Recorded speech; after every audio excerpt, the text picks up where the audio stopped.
Yen besuk Maryang eman yen wonten grahana ning sasi srengenge kembar leliw. Terus nih.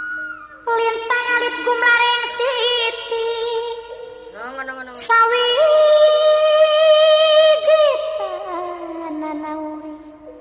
Sawiji tanana urip mung isun karo sampean mati amung kang swarga. Wis weruh sedurunge Binara. Tahu sudah apa yang akan terjadi. Kiai Hasyim yakin khilafah akan bubar. Tahun 14 itu. Khilafahnya akan bubar. Maka seandainya khilafah bubar, akan berdiri negara sendiri-sendiri. Negeri Jawi ini, belum ada Indonesia belum. Negeri Jawi ini jangan sampai menjadi negara yang sekuler. Ya bahasa Hasyim Asy'ari bukan sekuler sih. Almaniyah, yang tidak beragama lah. Pada tahun 14 tersebut, Hasyim Asy'ari sudah mengeluarkan jargon yang tidak ada di Timur Tengah. Tidak ada di Timur Tengah. Gak sembarangan loh.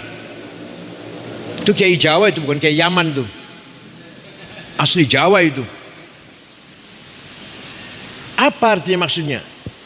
Maksudnya mengintegralkan, mempersatukan antara teologi, agama. Jadi menjadi negeri yang beragama. Tegas sekali. Ideolog namanya Mustafa Kamal Ataturk. Ataturk itu artinya bapaknya orang Turki, pemimpin Turki lah. Dia memproklamirkan negara Turki modern, nasionalis, sekuler. Sekuler itu artinya tidak ngurusi agama. Agama urusan pribadi. Nama dilarang ke Arab. Muhammad gak boleh, Mehmet. Thayyib Rajab gak boleh, Thayyib Recep Erdogan. Ali Alija, Khadijah Cetice. Orang mau haji silahkan, gak silahkan, pemerintah gak ngurus. Kementerian Wakaf dibubarkan. Azan dilarang pakai sound system. Gambar khilafah, foto-foto khilafah dilarang. Pakai kopiah haji, pakai gamis dilarang di luar masjid. Di masjid boleh. Makanya imam tuh dari rumah pakai celana, pakai topi, nanti di pengimaman ganti gamis. Sekuler. Bahasa Turki, nggak boleh bahasa Arab. Itulah gerakan nasionalisme sekularisasi yang digerakkan oleh Mustafa Kamal Ataturk. Idenya, ideologinya menjiplak dari konsep nasionalisme Ernest Renan. Nasionalisme. Pernah tahun 25 ulama kumpul di Al-Azhar dari India, sekarang Pakistan lah, dari India sepakat. Ittafaqu ala Allah yattafiqu. Tidak ada keputusan, bubar. Pada tahun 31 ada seorang pemimpin nasionalis sekuler dari Damaskus, beragama Kristen Ortodok, namanya Mitchell Aflaq, mendirikan partai politik pertama di Arab, namanya Partai Ba'ath, anti penjajah, lawan penjajah, dengan konsep kebangsaan nasionalisme. Mengkader pemuda-pemuda Arab dari Irak, Hasan Bakar, nanti akan punya murid Saddam Hussein. Dari Suriah, Abdul Karim Qasim, nanti akan punya teruskan dengan oleh Hafid Asad. Dari Mesir, Sa'ad Zaglul, nanti akan diteruskan oleh Jamal Nasir. Dari Sudan, Ja'far Umeri. Libya, Abdus Salam Jalud, akan diteruskan oleh. Berdirilah di seluruh Arab semangat nasionalisme melawan maka berdirilah partai Ikhwanul Muslimun yang mendirikan namanya Syekh Hasan Al-Banna. Moderat. Kayak NU lah, moderat. Ahlussunnah wal Jamaah. Asli orang Maroko tapi tinggal di Mesir. Tahun 40 ada pemuda Ikhwan, kalau kita Banser barangkali, membunuh Perdana Menteri Mesir, namanya An-Najrasyi yang dibunuh itu. Hasan Banna marah sambil nangis. Bukan begini caranya berjuang, bukan begini caranya memperjuangkan Islam. Saya tidak merestui perbuatan teroris seperti ini. Kamu itu bukan bunuh Najrasyi, bunuh saya kamu itu. Betul. Tahun 4 Hasan Banna dibunuh. Nah, gantinya namanya Sayyid Qutb. Bukan orang Al-Azhar, orang Cairo University. Lamun kene dudu wong YIN, wong UI lah mun kene kah. Dudu wong YIN, wong UI. Tapi alim si alim. Mengganti Hasan Banna, menulis konsep perjuangannya, namanya bukunya Ma'alim Fit Thariq. Itu dikaji oleh kelompok tarbiyah di ITB, IPB, UI, Gajah Mada, ITS, Undip. Diterjemahkan, apa isinya? Ringkasnya, semua konsep yang datang dari luar Islam jahiliyah.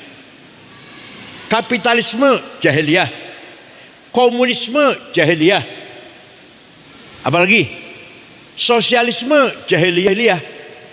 Jadi kalau Kiai Hasyim Asy'ari mengatakan hubbul waton minal iman, kalau Said Qutb mengatakan hubbul waton minal, nggak paham.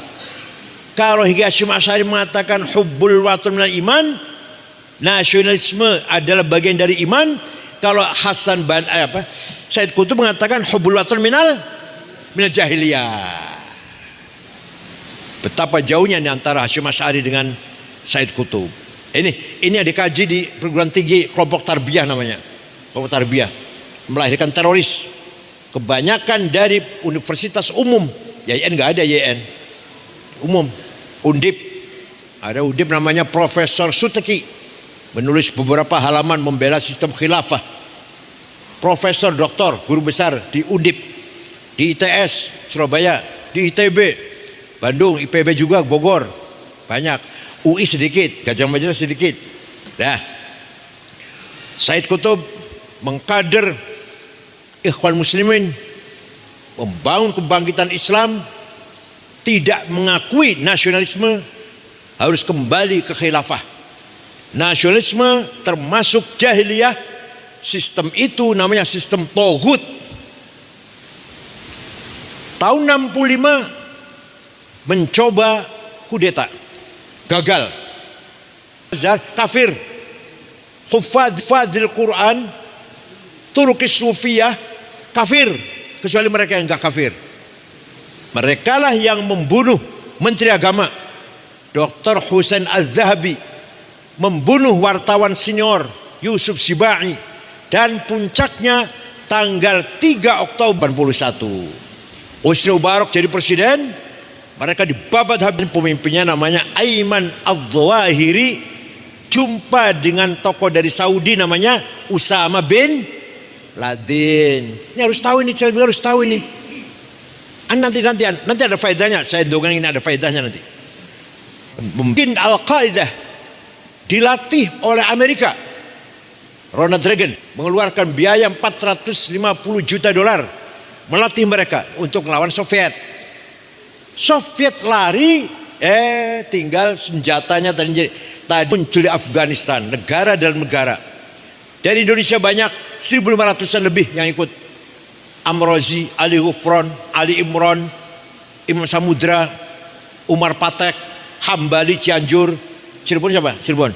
Saifuddin, Sarifuddin, Indramayu siapa? Muazzam, Kedung Wungu, Tegal Ahmad Ali, Batang Abdul Matin, Malang Tamimi. Itu gembong-gembongnya itu, belum yang anak buahnya. Mereka semua jaringan terorisme. Afghanistan Palu Sulawesi Tengah, Filipina Selatan dulu, Afghanistan, Filipina Selatan, Palu Sulawesi Tengah, Bima di NTB, di jaringan teroris itu. Nah, disitulah gerakan Al-Qaeda berdiri dan merepotkan dunia betul. Amerika kerepotan Amerika. Tapi alhamdulillah bisa teratasi. Usama bin Laden terbunuh. Muncul apa pengaruhnya gerakan ini? Pengaruhnya terhadap anak-anak muda yang bosan, jenuh dengan sistem pemerintahan yang seperti ini, tidak merasakan keadilan, tidak mendapatkan haknya yang benar.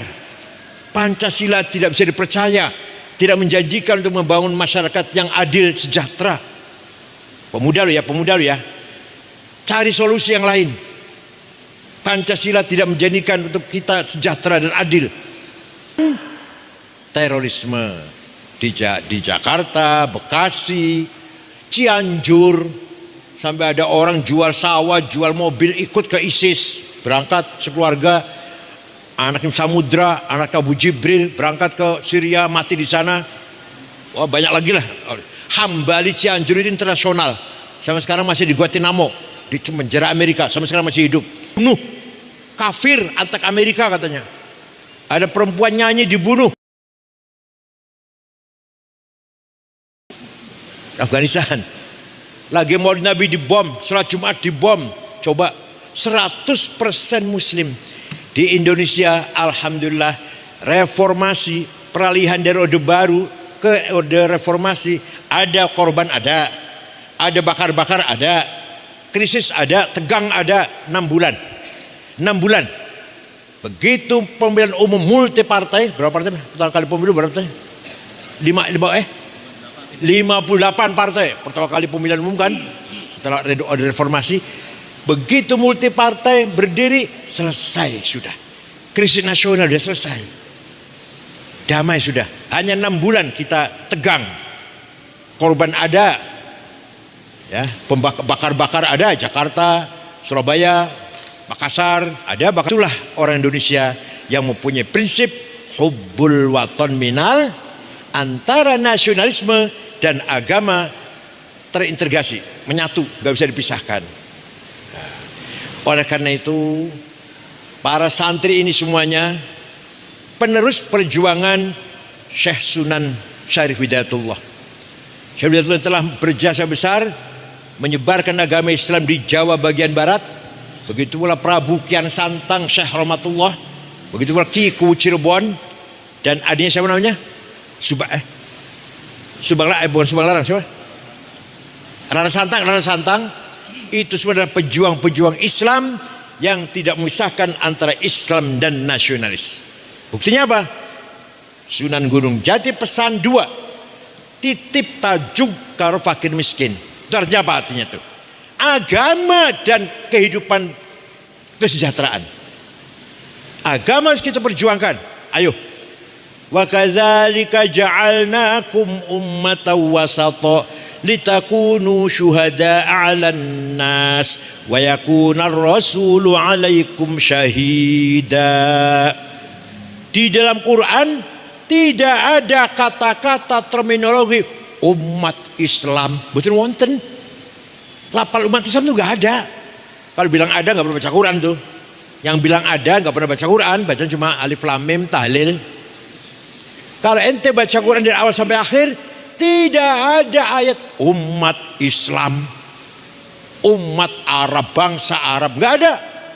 Yang ada ummatan wasato, umat yang keren, umat yang berfungsi, ummatan wasaton, umat yang bermartabat. Kenapa? Umat Muhammad harus menjadi ummatan wasaton, litakunu syuhada 'alan nas, agar berperan di tengah-tengah masyarakat. Peran apa itu? Pertama, syuhudan dinian, peran agama. Agama ayo kita perjuangkan, tapi dengan akhlak. Kok dakwan caci maki nggak boleh. Wala tasubbul ladzina yad'una min dunil adwan bighairi ilm. Kadzalika zayyana likulli ummatin amalahum. Ayat pira, surat apa? Kulit tanah dewek. Kayak nak temen orang ayatnya. Abarnya, tidak boleh kamu mencaci maki non-muslim. Jangan sekali-kali kamu mencaci maki orang yang tidak menyembah Allah. Quran ini, pesan Quran ini. Dakwah, tapi mencaci maki nggak boleh. Apalagi kalau khutbah Jumat. Khutbah Jumat menyebut nama Gus Dur sesat, nggak sah itu. Kalau khotib nyebut nama, mencaci maki orang nyebut nama, share saja, batal khutbahnya itu. Paham boten? Kalau mau nyebut nama di luar khutbah boleh. Ya boleh, artinya silakan saja, boleh itu artinya silakan saja. Kalau dalam khutbah Jumat, 2 khutbah itu mengganti 2 rakaat, nggak boleh. Macam-macam nggak boleh. Wasiat bittaqwa, mengingatkan kita pada kehidupan dunia sementara ini, bahwa kita akan mati, akan diperiksa oleh Allah. Itu aja yang penting khutbah Jumat itu. Usikum wa nafsi bittaqwallah wa fazal muttaqun. Gak boleh macam-macam. Di luar khutbah ya monggo. Di Jakarta, Masya Allah, kalau ada pilihan gubernur, kampanye dalam khutbah Jumat. Apalagi waktu Ahok, waduh, nyebut nama, gak boleh. Di khutbah Jumat gak boleh, di luar khutbah silahkan. Ini orang menurut kitab Fathul Mu'in, kitab Fathul Qorib, gak boleh, gak sah khutbahnya kalau mencaci maki itu. Ya Allah. Nabi Muhammad, kota Palestina dipegang kuncinya oleh pemimpin Kristen namanya Sofrinus. Ya, lihat jalan-jalan, Sayyidina Umar jalan-jalan lihat. Ada gereja, masuk di gereja, baru tahu ada gereja. Pas dalam gereja ada azan asar. Nah, Sayyidina Umar keluar, sholat di luar. Kata Sofrinus, sholat di dalam saja. Sini saja sih, enggak saya di luar. Kenapa? Karena saya khawatir kalau nanti umat Islam yang akan datang merebut gereja ini dengan alasan bekas sholatnya Umar. Coba, Sayyidina Umar gak mau sholat dalam gereja bukan apa-apa. Khawatir kalau generasi Islam akan datang akan merebut gereja Anda ini. Alasannya bekas sholatnya Umar. Maka sampai sekarang gereja yang itu masih ada di Palestina, di Yerusalem. Itulah sebenarnya ajaran Islam, membawa peradaban, membawa akhlak, membawa kemanusiaan, membawa istimewa, kebersamaan, kegotong royongan satu sama lintas agama, lintas budaya, lintas etnis, lintas suku. Mari kota Cirebon kita bangun dengan beradab, berbudaya, berakhlak. Beda agama tidak masalah, beda mazhab bukan masalah, beda suku enggak masalah. Kullukum min Adam wa Adam min turab. Semua kamu turunan Adam, Adam dibikin dari tanah liat. Gak ada yang sempurna kecuali yang paling bertakwa. Ketika Nabi Muhammad haji pidato di Arafah, ayuhan nas, manusia loh, bukan umat Islam. Ayuhan nas, wahai manusia, inna dima'akum haram. Nyawa kalian lain sama dengan mengotori bulan haji, hari Arafah dan kota suci Mekah. Itu pesan terakhir hak asasi manusia itu, deklarasi human right itu 3 hal. Jadi life, apalagi property dan dignity. Itulah agama Islam yang sebenarnya. Oleh karena itu Sunan Gunung Jati pesan tajuk dan fakir miskin. Mal laisa minna mal lam yahtama bi amri muslim. Bukan umatku kalau kamu tidur kenyang tetanggamu kelaparan. Bukan umatku, kata Rasulullah.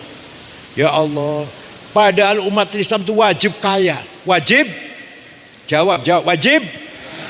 Wal yakhshal ladzi, satu prayogo pangestu. Duite 150 triliun. Nomor 2 Budi Hartono yang punya anak, duit. Ya Allah. Membangun kesejahteraan, maukah titip fakir miskin, duit. Mau rumah sakit, duit. Ya Allah, mangga, ayo. Bukan berarti saya mengendorkan ibadah, tidak. Jam 3 pagi bangun, sholat tahajud. Setelah sholat tahajud baca Alif Lam Sajdah sekali, Yasin sekali, Waqiah 3 kali, Tabarok sekali, istighfar 100, sholawat 1000. Wes tekan subuh, jakan dengan keras, ajak bareng-bareng semuanya. Sebenarnya menghilangkan kefakiran, kemiskinan, wajib semuanya. Kalau ada marratan fi kulli am wa anwa'uhu arba'atun itsbatu wujudillah wa iqamatu sya'airillah wal qitalu fi sabilillah wa daf'u darari ma'sumin musliman kana aw ghaira muslim bil it'ami wal iksa'i wal iskani wa thamanid dawa'i wa ujratit tamrid. Kitab Fathul Mu'in, kitab kuning, kitab pesantren, ngaji nganggo sarung nganggo celana dalam, insyaallah. Tapi artinya, jangan sembarang artinya. Pasal ini menjelaskan jihad. Jihad fardu kifayah. Ada 4 macam. Pertama, mengajak masyarakat beriman kepada Allah dengan iman argumentatif. Ada dalilnya lah, bukan hanya iman-imanan nur ikut-ikutan. Yang kedua, menjaga syariat Islam. Ayo masjid yang hidup, sholat 5 waktu berjamaah yang ramai. Itu jihad. Itu jihad tuh. Meramaikan masjid takwa agar 5 waktu jamaahnya penuh. Ayo usahakan. Itu jihad. Yang ketiga, bila perlu mendapat perlindungan. Apa? Bil it'ami, cukup pangan. Jadi kalau ada orang Cirebon, pojok sana pojok Cibelok atau pojok Comberan kan ada Geraksan, saumpama anak sing mati karena tidak makan, dosa semua. Anak nomor 1 wali kota, nomor 2 ketua DPRD, nomor 3 Kapolres, nomor 14 ketua NU. Dosa semua, kita juga dosa semua. Makan. Nomor 2, alhamdulillah Pak Prabowo punya agenda apa? Makan gratis. Itu sebenarnya di Iran sudah berlaku. Di Iran sudah berlaku. Kalau pada sholat duhur semua makan. Semua jamaah masih makan. Entah sholat tangga punya yang dari masjid dia makan lah. Saya baru dari sana saya. Nah, nomor 2, wal iksa'i pakaian. Orang Cirebon, muslim, non muslim harus punya pakaian yang cukup. Apalagi wong Islam, sholat wajib suci, berarti tidak cukup punya sarung 1 atau celana 1. Karena harus suci, nggak mungkin sarung 1 kecomberan yang di WC, yang pasar, nggak mungkin. Wajib punya 7 sarung pit, tentrem damai, toli rata-rata umay rong tingkat, mobil Innova, masya Allah, rata-rata. Pakaiannya keren. Rata-rata wong Islam Cirebon kayak ulama di Iran, ulama di Tunis, ulama di Maroko, ulama mobilnya Caprice, Cadillac, Audi, ulama itu. Makanya di hotel restoran bintang 5 minyak wangi misik. Waalaikumsalam warahmatullahi wabarakatuh.